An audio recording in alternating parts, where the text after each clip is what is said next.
There we go. Okay, we're recording now. So I know some of you have been on Learn It Live before, but if you haven't and you are joining for the first time, you should just see some little icons. You've got smiley faces. That you can send me smiley faces, or you can clap me even, or approve or disapprove, or tell me you're confused through the smiley face, which should just be below your name in the participants window. You can also raise your hand if you've got a question, or you can put the question in the chat room at the bottom. If I do miss your question in the chat room at the bottom, please do let me know. It's sometimes hard to do 10 things at once. And you can either, and if I ask you a question you want to answer me yes or no, you've got a little ticky box there where we can talk to each other. Okay. You're eager to hear my class. That's great, Pamela. I'm eager to get going. Hello, Jane. Great to see you here, or hear you here. Or not even see you or hear you, just have you here. There you go. Morning, Pamela, and afternoon to Jane and Carol. I know there's a few more people joining us, but like I say, a lot of people do listen to my webinars on recording, which is always great. So here we are today. What teens want from their parents, or how to get through your day without losing your mind. Okay, before we start here, if I ask this question to teenagers, what do you want from your parents? What do you think they would have answered? Let's start there. So let's get an answer from you all. What do you think they would have said? What do they want from their parents? I'm just going to move on to the next slide. For those of you who don't know me, you can just read a little bit about me while I look forward to your answers. What do you think teens want from their parents? What do you think they told me?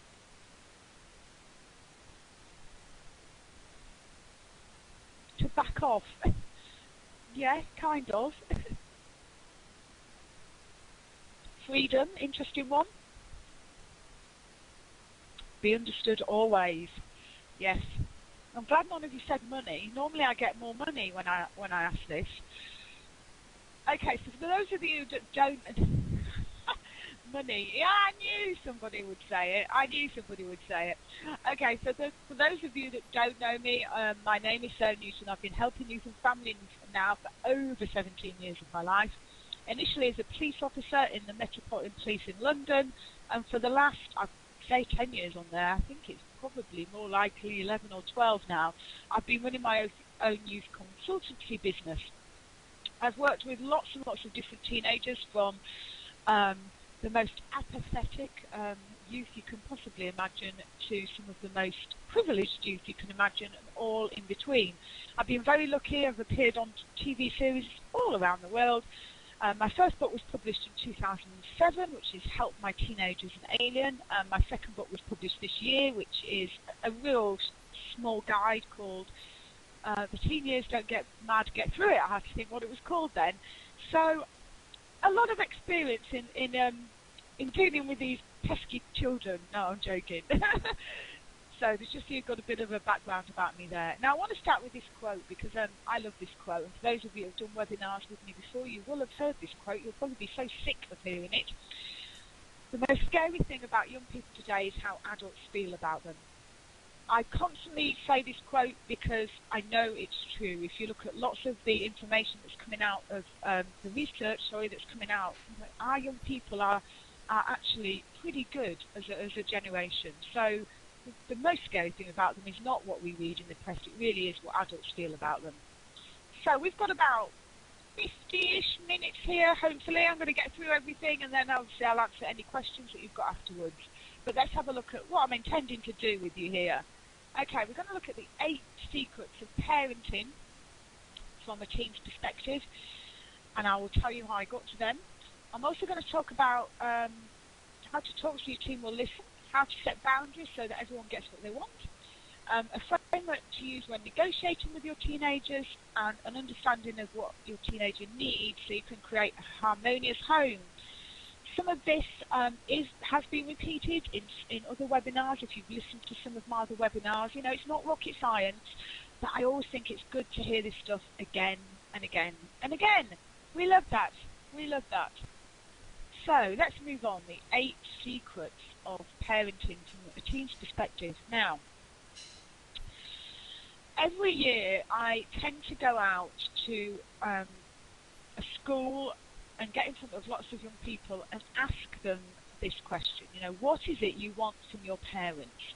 It was one of the things I did when I first started off about 11-ish years ago, and that sort of really had a massive impact on how I worked, and it's something that I still go out to check, to make sure that they're still the same, that nothing has changed, and actually pretty often the things that I get fall into the same kind of categories that we're going to go through here with you. So people say to me, well, that wouldn't work, you know, that wouldn't be the same with my teen, or that wouldn't be the same in my country, or that wouldn't be the same in, you know, in this part of the country or world. And I pretty much ask these questions to every teenager that I come across in one way or another, and I can tell you that they all say one or several of what you know, the things that I'm about to go through with you here, the 7 secrets to parenting from your teen's perspective. I think it's important that we parent from our teen's perspective, because life just becomes a lot easier. And this isn't all about, you know, your teen getting away with everything. It's just about really, and I think Pamela mentioned it earlier, it's just about really understanding them and understanding what they want. So when I go through these secrets, I am going to read you what the young people said to me about them, first of all, because I think it's important that we hear it in their language. Now, obviously, I've put all of the many things over all of the many years that the teenagers have said to me together, so it's not exactly their words, but it is what they say to me again and again and again. So, are we ready? Any questions before I move on? Just tick the yes if you've got a question, no if you haven't, and you're ready to move on. Let me know.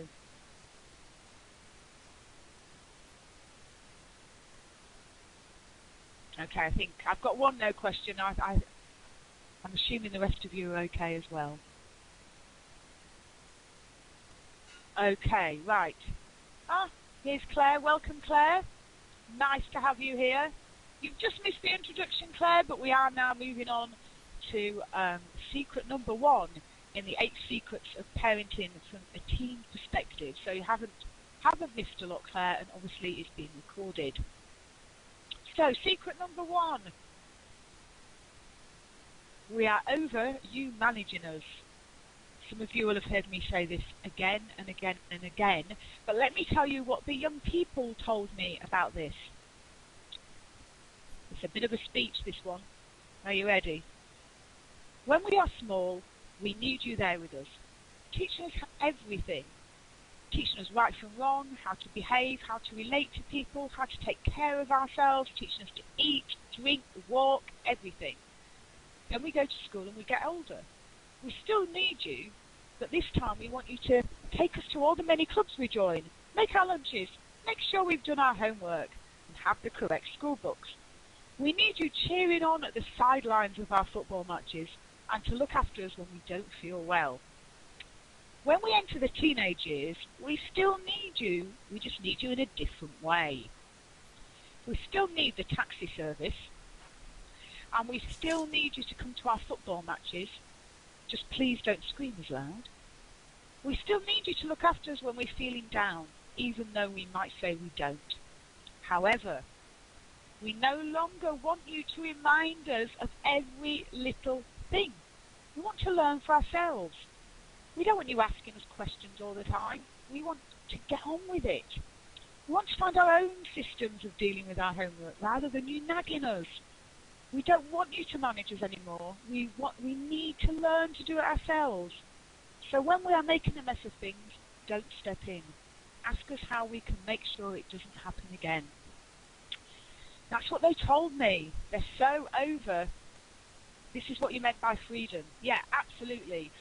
And what's really interesting about this one is they are totally onto something here. I'm just going to show you the next slide here, which talks about parenting roles, which some of you may have heard before, but I'm going to go through this again because it's so important. When we parent, there's kind of 3 sort of stages. 0 to 6, we are definitely the teacher. We are teaching our child to do absolutely everything. As their children know, you know, we teach them to walk, talk, do everything. Then when they move into about 7 to 12, and we become the manager or the admin person. You know, I really dislike this role, actually. This is the role where we're constantly having to remind them. We're constantly having to take them anywhere. It's like they've got their freedom there at school, but they can't do it all themselves, so we have to be their manager. When they get to about 13, now for girls this is sometimes a little bit earlier, and for boys this is sometimes a little bit later, what happens is their brain changes a lot. So they move from what is called concrete thought into abstract thought. If you want to know a little bit about that, you can listen to any of my other webinars where I go into it a little bit more, but I'm not going to on this one. Unless someone wants to hang on at the end and I can explain it to you. But what happens when they move from concrete thought to abstract thought is actually they're learning that they're thinking beyond what they can see. They can suddenly think out consequences a little bit more, and they're just moving into more of an adult frame of mind. So they don't need us any longer to manage them. And they need us to move into what I would call a coaching role. So this is more of a role where we ask questions versus telling our teen. So actually what they're saying is, you know, we recognise that we're changing and we want you to change too. The biggest problem in homes happens when parents don't move out of their manager's role and move into more of a coaching role as the teen years progress. So if they're stuck still managing, then there'll be friction basically in the home, because the child does need a little bit more freedom. They do need freedom to make their own decisions. They do need freedom to figure it all out themselves. And when we don't allow that, then of course conflict happens. So they are onto something here. Anyone out there still in their managing role? And if you're listening on the recording, are you still in your manager's role? Do you need to move to your coaching role? Anyone want to fess up a little bit here? I know sometimes we really do want to manage, don't we? My child's going through her GCSEs at the moment. It's taking me everything to not manage it. Yeah. I love your typing there, Claire. Managing with son, coaching with daughter. Yeah, that managing role I find really, really a difficult one, actually. It's not where I excel, I have to say. So it's just something to be aware of, is that we do need to shift as the teen years shift and as the teen years grow. If we stay where we are, then it's difficult. Yeah, you're a natural manager and not a natural coach. Claire, maybe we should swap. I think I'm more of a coach and not very good at the managers. Yeah, and for some of us it's more difficult, you know, particularly if we're a certain type of personality or we hold a certain type of job. You love kids 9 to 13. Yeah, I love them when they're a bit older. So it's just something to bear in mind, that we may need to shift, and we may need to move from that manager to the coach if we want to stop. If we want to stop conflict. Still in the managing role. My child has just turned 11, not really a teenager. Is it a boy or a girl, Pamela? I asked that because it matters. A girl, okay. If that girl is about 11, she will be starting to move into abstract thought. So actually you need to start moving with her, although you will oscillate between manager and coach at that role. But no, with teenage girls, in fact girls, I think it starts at about 10 or 11, and their process is sort of fully complete generally at about 14. So with girls it does happen earlier. But you'll know when they've gone into it, because suddenly you'll say, have you brushed your teeth? And they'll go, Mum, stop reminding me, I've got it managed. That's how you know when they've moved into that coaching role. And if you're really struggling with what a coach is, I think that there's two words actually, that if you can just interject into your communication, you will become a coach. And these two words are how and what. So anytime there's a problem, instead of trying to fix this, if you just say, how are you going to work this out? What are you going to do? These two questions alone will help you move from manager to coach. I keep saying questions. I mean these two words, how and what. They are the absolute cornerstone, I believe, of parenting as we move into the teen years. So, hello Lisa, nice of you to join us.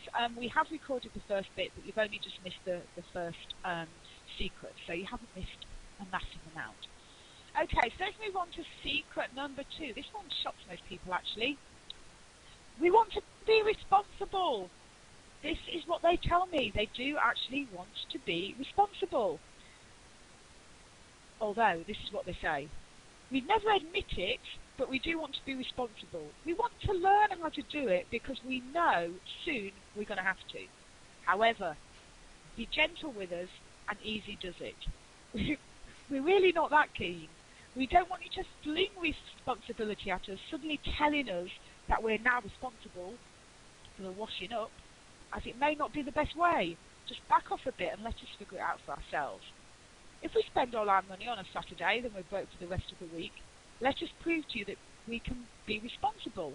And if we don't take the responsibility back, don't give us a long lecture. It doesn't get anyone anywhere. So this is what they're saying. They're saying they want responsibility. But what they want you to understand as their parents is that up till now, they probably haven't had a lot of it. And you can't just say, you're a teenager now, you're responsible for this. You have to hand things over to them gently and easily and ease them in. You know, they may fail. Don't have a lecture at them when they fail. Just see how they can make sure it doesn't happen again. But they really do want you to hand stuff over to them. And I think so much more in this day and age where our children don't have to take responsibility. If we think of, you know, their online news, they can just say and do what they want and there's no comeback from that. I think it's absolutely vital as parents that we give them responsibility and allow them to prove to us that they can be responsible. If they can, we take it back and we try again. But, you know, don't just fling it at them and expect them to be able to do it, because up to now they probably haven't learned how to. And I think as parents, in this generation, we can be so overprotective with our children. So we really, really need to make sure that we're being gentle with the little darlings. Let's just say it that way. And I will go through a little bit of a system to help you do that later on if you're thinking, oh, how on earth can I do that? Okay, let's move on to secret 3. We want to be respected and appreciated. Now, you might be one of the people there saying that they need to respect and appreciate us first. Maybe they do, but the way they're going to learn that is by us doing it. And here's what they tell me. They say, hey, if you, my parents, don't respect me, then how on earth can I respect myself? You are my role models in life. I need you to respect who I am as a person. You don't always have to like what I do, but you can still see that inside I'm a great person. Don't give me that story about earning respect. I mean, please, you gave birth to me. I'm human. Don't I just reserve respect for that? That always makes me laugh. Don't say that I don't respect you, so why should you respect me? I'm the child here. I need someone to show me. How can I learn how to give it if I don't receive it? Oh, and while I'm at it, if we do something, say thank you. We love being appreciated. Now, I love this one, and this one always...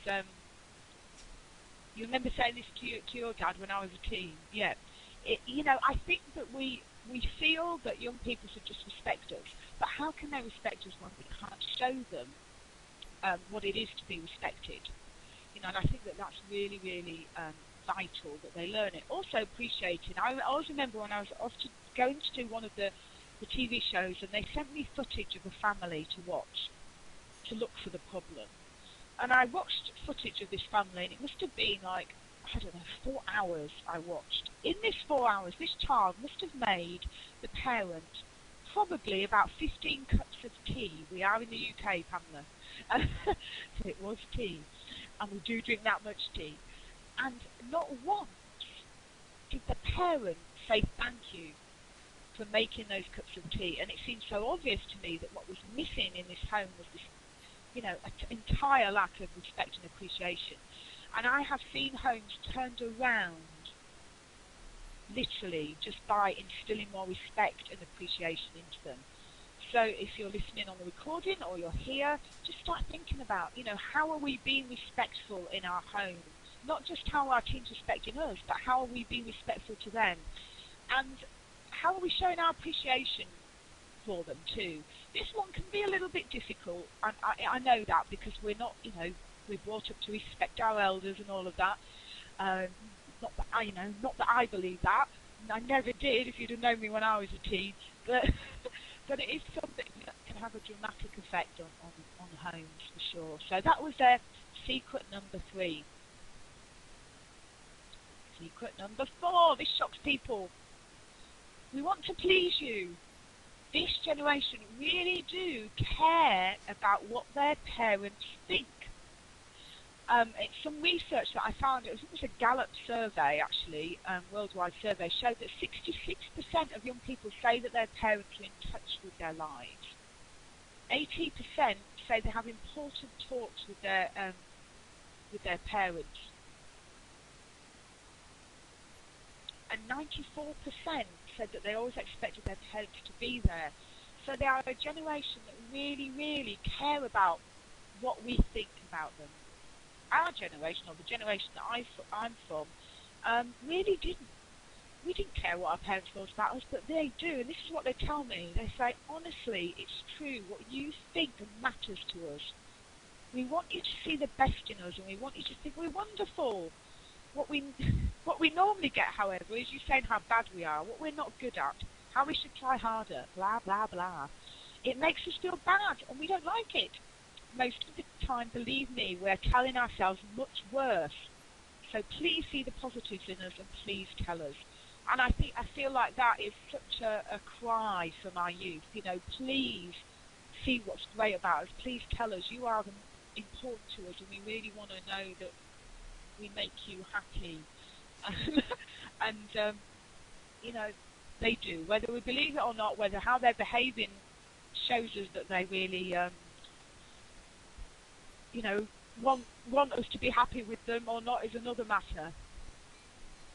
But that's what they say. Now, we're on secret 4. So what I want to know before and I'll answer your question in a minute, Carol. What I want to know before you move on is which one of the 4 that we've gone through so far has sort of had the most impact on you. So secret 1 was you're over-managing us. Secret 2 was we want to be responsible. Secret 3 was we want to be respected and appreciated. And secret 4 is we want to please you. Which one of these has shocked you the most so far? I will answer your question. Why do I think that this has changed? I would have to go, and I assume you're talking about secret 4, we want to please you. I would have to go into a big long speech about generational theory to answer this one. But it's changed because we are dealing with a different generation. They are closer to their parents than before. I think a lot of it is also because they're inside a lot more.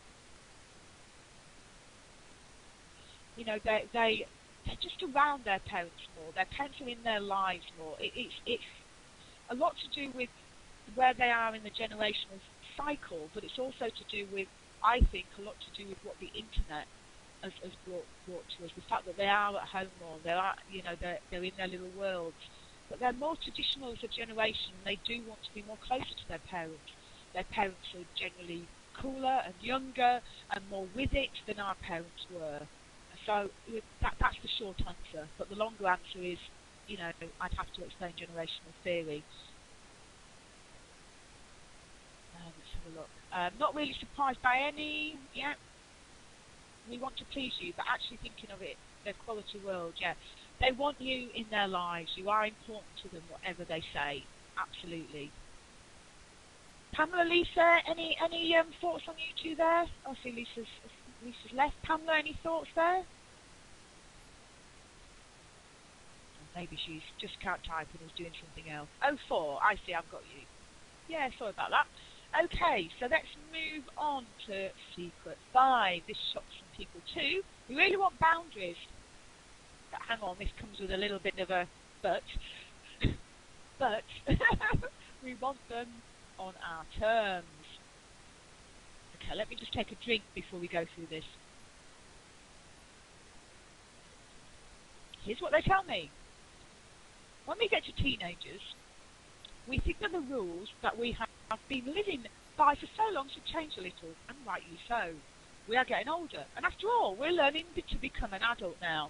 However, you still keep the same strict rules, and it drives us mad. You tell us what to do, you control us without us having a say. Worse than that, you change your mind from one day to the next. We need to know where we stand and what to expect. We also want to be able to negotiate with you and to know what our new rules are. We want to stick to them. Well, we may push them just a little for the sake of learning. We just want to agree with them and think that they are fair. So instead of telling us what time to come in, ask us what we think. Let's have a conversation. I found this one really, really interesting because there is no doubt about it that whatever boundaries we set for a child, that they will pull and push them a little bit. However, what they're saying is that we need to know what the goalposts are. And what I hear from teens all the time is that their parents, one day they'll ask their parents something and it's okay, and the next day they'll ask their parents and it's not okay. And they get confused, and they never know, what they should be doing and what they shouldn't be doing.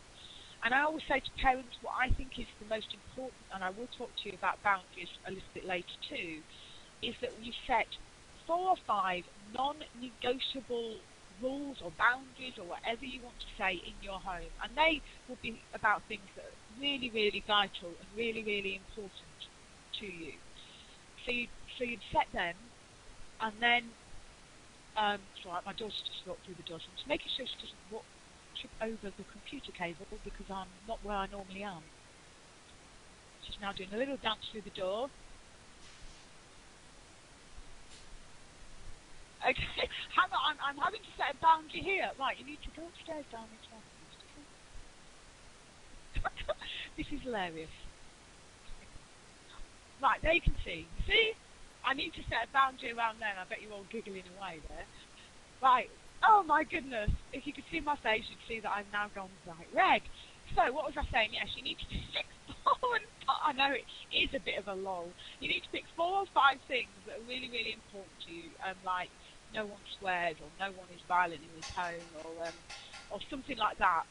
Absolutely things that you would never, ever negotiate about. Set them as very, very clear boundaries. And I think everything else is up for negotiation. If it could sometimes be a yes, then it's probably not, a fixed boundary. So that's the first thing that I want to say to you here. And I will go through something later on that explains that a little bit more.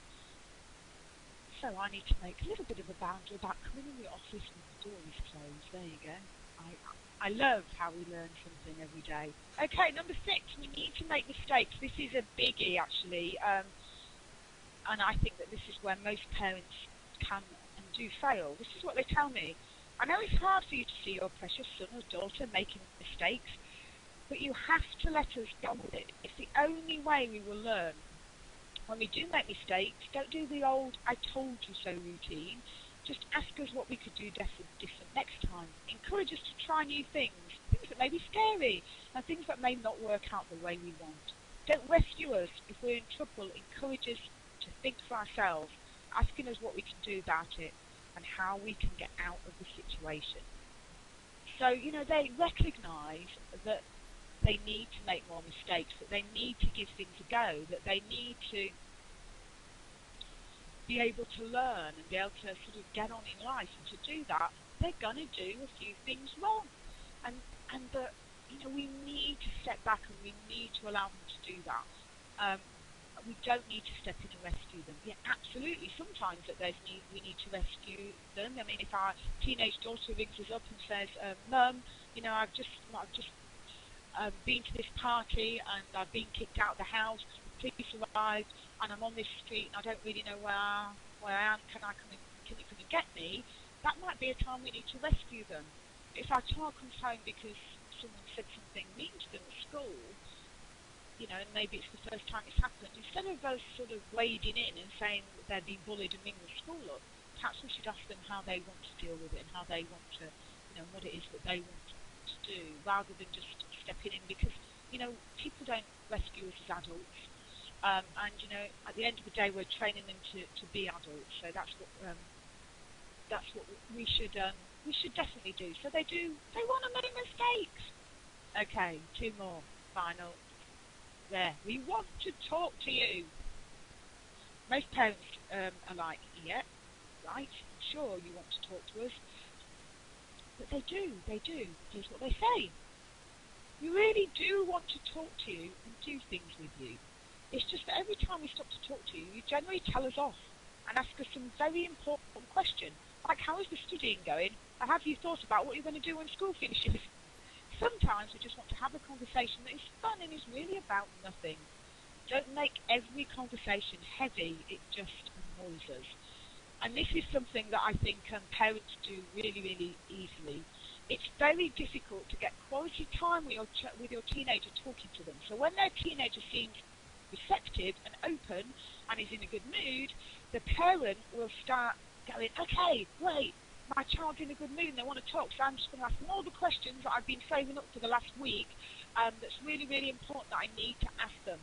And they suddenly ask them and the teen walks away. I think it's really, really vital that we have really, really like fun, open conversations with our children and generally, about nothing. Something read in the media, something that's on telly, one of their friends, have them really, really fun conversations with them and don't make them all heavy and about solving a problem. And I'll give you some communication tools in here to solve some of the problems that you may have in your home. But if you really, really want to look at the communication in your home, communication fits into several categories. There's the giving information category. There's just, and then there's just getting details. So you might want more details from something. Or there's just general conversation. So getting information would be, what time do you need to pick up school? Getting details might be, okay, so what is it you need to do to make sure that you can get a B in your science exam? And then there's the general conversation about anything, that fun conversation. If you look at your home, my guess is that most of the conversation you're having is informational or sort of getting details. And I think we need to shift the balance to be having more of these fun-style conversations with our young people. So, rant over on that one. Let me go to secret number 8, the final one. We want to spend time with you. They do. They love you, I tell you. They love their parents. I was recently on holiday and I was inside and I was thinking that, we were in this lovely place and there was a beautiful swimming pool and everything. And I thought my daughter would be out swimming and she wouldn't want to be stuck inside with me because I was writing a book at the time. And she just started writing a book too. And I was like, why are you not going out with, going out and making friends, going out and doing this outside? And she said, well, I want to be with you. I prefer to be with you. I was like, okay, maybe I've done too much of a good job here. But here's what they say. We want to spend time with you, we really do. But the guarantee is that it probably won't be when you want to spend time with us. And it may even be at the most inconvenient time for you ever. And I'm sure that you all know that time where you've been waiting maybe to watch your favourite TV show or to do something all evening, and it's at that point that your teen comes up to you and says, can I talk to you about something? You're like, no, why now?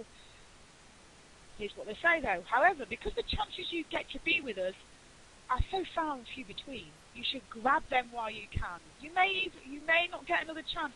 After all, we grow up so fast, don't we? So, I'm not saying that absolutely every time your child says that they want to talk to you, that you down tools and go off and talk to them.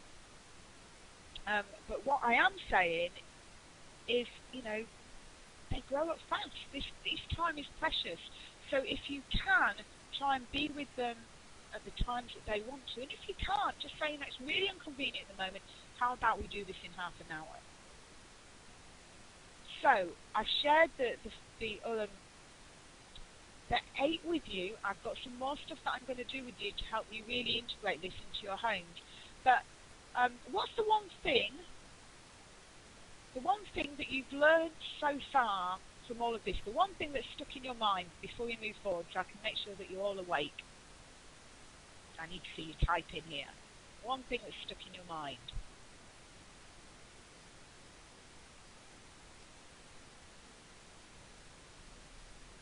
You're awake. Good. I'm glad you're awake, Claire. What's stuck in your mind? I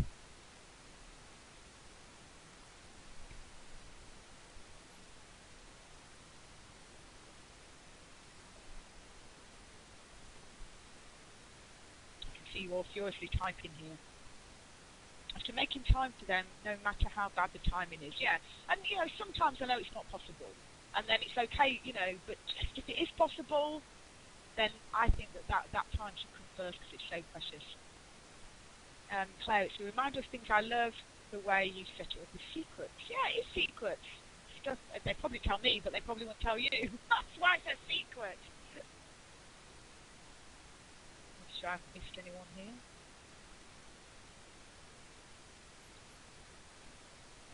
They're all great reminders. They are great reminders. It's so cool because all of you on this call seem to be already doing this. I love it. Carol, anything for you there?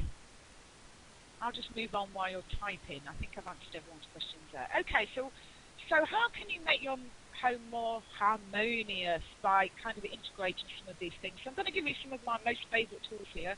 Some of you, again, will have heard me yabble on about these before, but they are, I think, some of the most important things that, you know, can really, really make a difference in your home.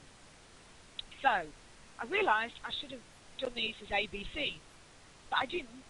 But that would have been good, wouldn't it? So the three tools that I think can make your home much more harmonious are different styles of communication, making agreements with your children, and setting clear boundaries. And I'm going to go through them with you now. Now, I have mentioned a lot about communication, about the different types of communication, and that, you know, we all need to get information. We all need to get more details about something, but it's making sure that the only conversation that you have with your child is not just about those two things. And what I often say is in homes that have got, you know, really, you know, their communication is really, sorry, just moving my microphone was falling off there, where their communication is really sort of steeped in information and details, quite often you can make up a system that will deal with that. So, for example, you know, just having a family meeting once a week, or having a notice board that you write on, or something that can get rid of all of that, you know, information and detail conversations that, while necessary, are not, you know, making the relationship with your teenager better, really. Your son was like that, and you thought there was something wrong with him. What, that he wanted to spend time with you? Yeah, some parents, you know, some people go, oh, my child just wants to spend loads of time with you. There's something wrong with them. Not necessarily. I love the family meeting idea. It's something that I don't do it so much in my home now. I did when they were a lot younger and there was lots of managing to do. But, you know, often just, even when you're just eating a meal together, it's just going, okay, so what do I need to know about tomorrow? Is there any details I need? Any information? On a Sunday while we're having dinner, we always have this conversation. Okay, what do you need from me next week? What information do I know? What's outstanding? Just kind of making sure that you're getting all of that managing informational stuff sorted out, just so you don't have to be having conversations about that, and that you can have great conversations with your children. I love conversations that happen in the car, because in the car they're captive, so you can ask them anything and they can't get away. But, you know, I love conversations, you know, that are around stuff that it really matters, you know, like what is going on in the media, you know, taking stuff that they're interested in, like when all that stuff hit the paper about Kirsten Stewart having an affair. What do they think to that? You know, and you can learn so much about them. And if you are having problems with communication, I do have some teen communication cards. If you want to email me at sarah@sarahnewton.com or go onto my website, you can find out more about them. But what do you do when things are going wrong? So I'm going to give you a simple system here through non-violent communication. System that I love. Really, really simple, and it's got 4 stages: observe, feeling, needs or value, and request. I'm going to use an example here that I always use, and I apologise to anyone's son is called Tom. I always use a boy who's called Tom. So I'm going to take 2 situations here, and I'm going to show you how this works. So let's say that Tom is always coming in from school and leaving his school bag on the floor. So that's situation 1. So how you would use non-violent communication is you would say, Tom, I notice when I come home every evening, your school bag is in the corridor. So you're just going to observe the behaviour. Then you're going to tell him how it makes you feel. When I come in and I see your school bag on the floor, it makes me feel that you really don't care about what's important for me, or whatever however it makes you feel. Then you're going to tell Tom what you need. What I need when I come home from school, what I need when I come home from work is I need everything to be organised. I need the corridor to be clear. And then you make the request, can you please put your school bag away? So you observe the behaviour, you tell them how it makes you feel, obviously, claiming the feeling, not making it their fault. Tell them what you need, and then make the request. Now, and then people say, well, what if they don't do the request? You don't do anything in non-violent communication. You would just do the same the next night, the same the next night, and the same the next. And I can guarantee you'll come home one day and that school bag will have been put up. That's how you do it. Now let's use a different example. Let's say that Tom is swearing at his mum and his dad is going to go through this with him. So rather than Dad shouting at him, this is what Dad would do. Say, Tom, I just noticed that you swore at your mum. When you swear at your mum, it makes me feel that we don't live in a very respectful home. I value respect in this home. Please don't swear at your mum. And I love this system because it's really, really a beautiful way of getting across something in a non-conflict manner. That's why it's called non-violent communication. So that's that's something I want to share with you there. I can answer any questions on that later on. I just want to move on to make sure we get all of this covered here. People say to me, really? Just communicate? That matters? And I just want to show you this here. Research shows that children who frequently eat with their families have better results at school, are less depressed, less likely to drink alcohol, smoke, do drugs, than children who eat with their families less than twice a week. Now, this is not the fact that they are eating with their families. It's the fact that they are talking while they are eating, and they are spending time together. They are building traditions together as a family. Don't underestimate the small things. Eating with your family once a week, more than 2 times a week, can really have an impact. Yeah, you're right. Pamela, it is so vital, this, and we underestimate it, thinking it's really, really not that important. Now I want to go on to boundaries with you, and give you a system that will help you with the negotiable boundaries. Now remember earlier, let me just move on to the boundaries. There you go. Remember earlier that I said in your home, choose 4 or 5 very clear and fixed boundaries. And these will be things that they can't, kind of step over, like don't swear, don't hit each other. In our home, we've just got don't swear, don't hit each other, and we all eat a meal without any technology on. That's about it. That's the non-negotiables in our home. If you're having trouble thinking of non-negotiables in your home, then think of them around things like eating, sleeping, money, behaviour, and responsibility. Those 5 things. So eating, sleeping, money, behaviour, and responsibility. If you're having problems coming up with them. Now, like I said, if they're non-negotiable, then they're non-negotiable. And I think there's probably, in every home, there's probably only about 5 things at the most, I think, that are probably non-negotiable. If they're negotiable, then we go into something that I call agreements. And, teenagers, particularly teenagers nowadays, really, really, they're brought up to collaborate. They're brought up to think that what they have to say is important. They're not going to be any different at home. So for collaboration and coming to agreements around negotiable boundaries, I use the agreement triangle. Lots of you will have seen this before.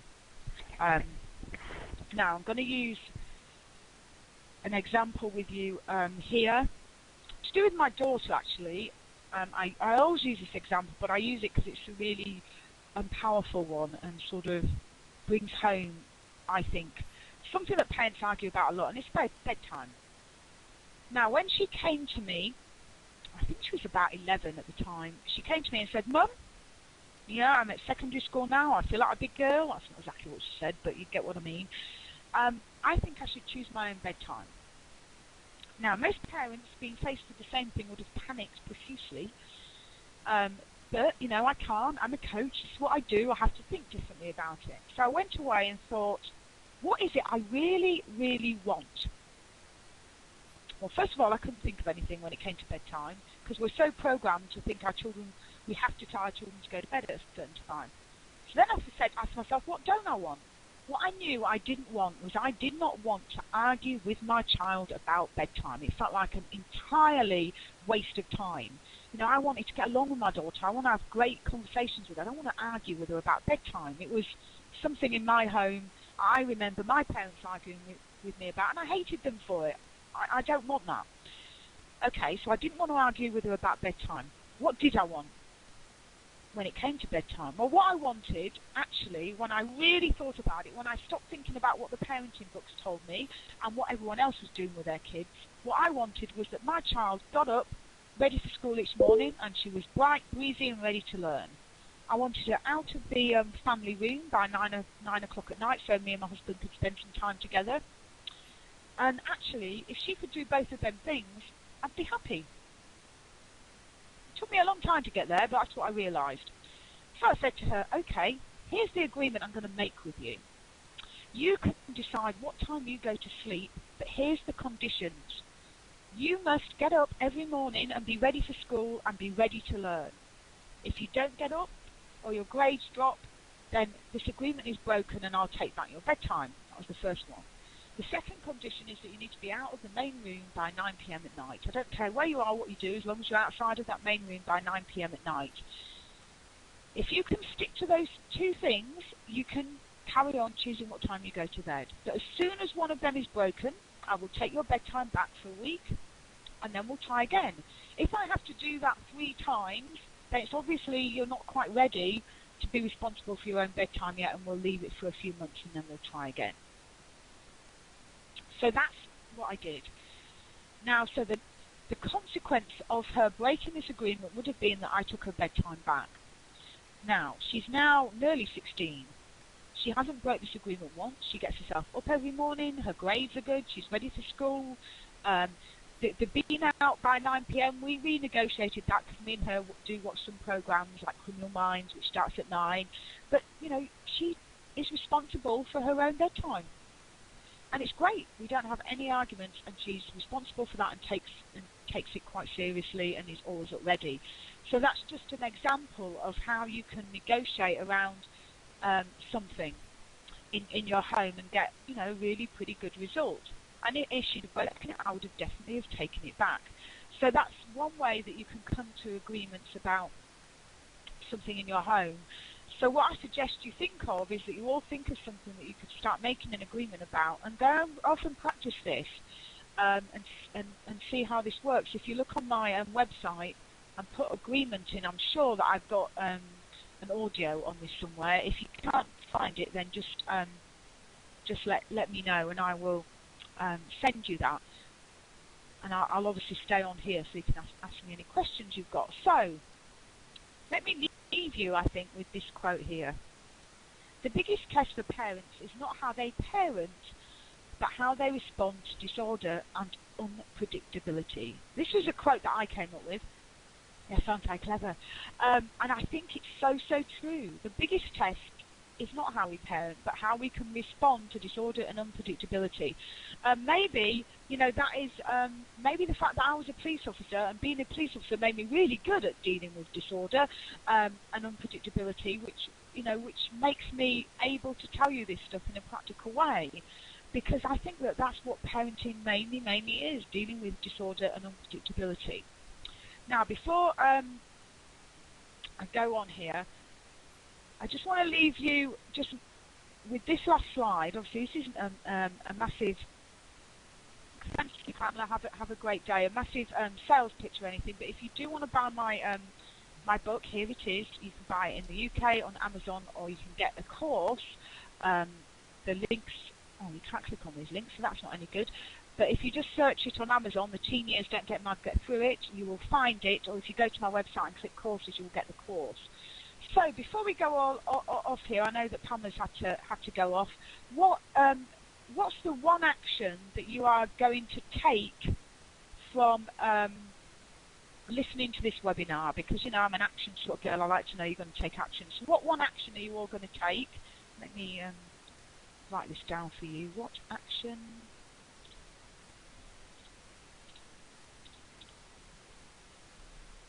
Okay.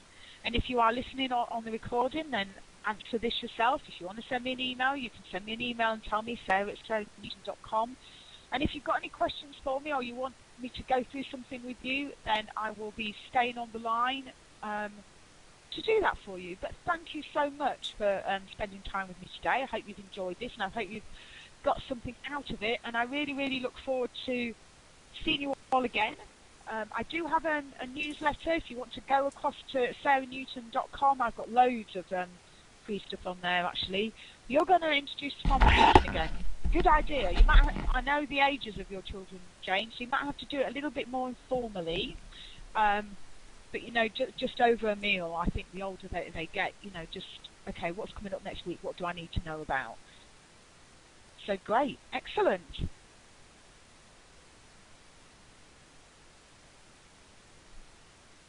Make sure I haven't missed anything here. Claire, I'm going to go over it, putting in my own examples and ideas. Fantastic. I'd love to see what they are as well, Claire. That would be great fun. I know you missed a lot, Lisa, but it is recorded, so you can listen again. Carol, anything? What are you taking mostly from this?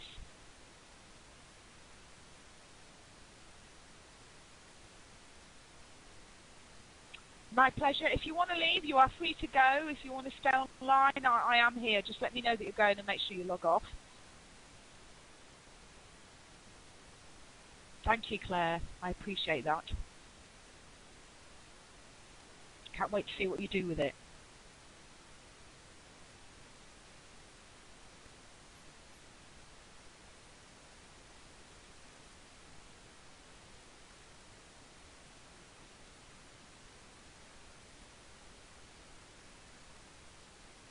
Have to go, need to eat, take some to football, then on to the theatre. Wow, that sounds like a good night. Have a great night, Jane. Have fun.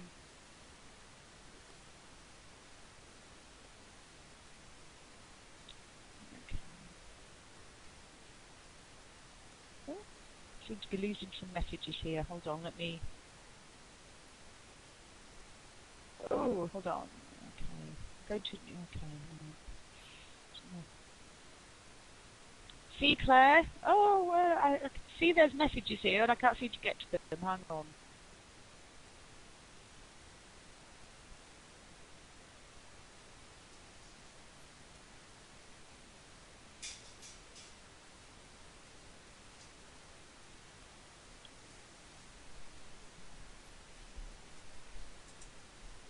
Yes, Myra, thank you. Yes, Mayhem. Getting through Mayhem and is good. And if you did miss all the class, if you go back, you will be able to listen to it recorded. It just takes, I don't know, just takes probably a few hours for it to load up. So yeah, it is about dealing with unpredictability, mayhem, and disorder. Definitely. Nice to have you here.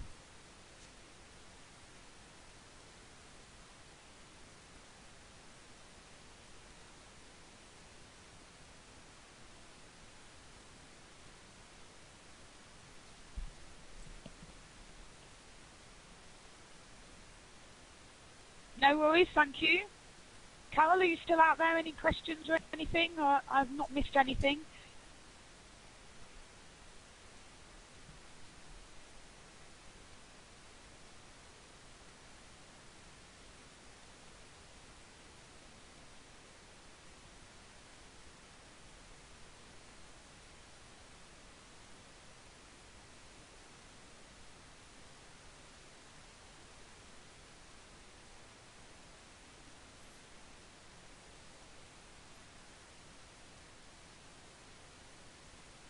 Bye. Carol, if you've got any questions for me, let you know. Otherwise, I'm just going to remove you from the from the class here. I'm just going to stop the recording.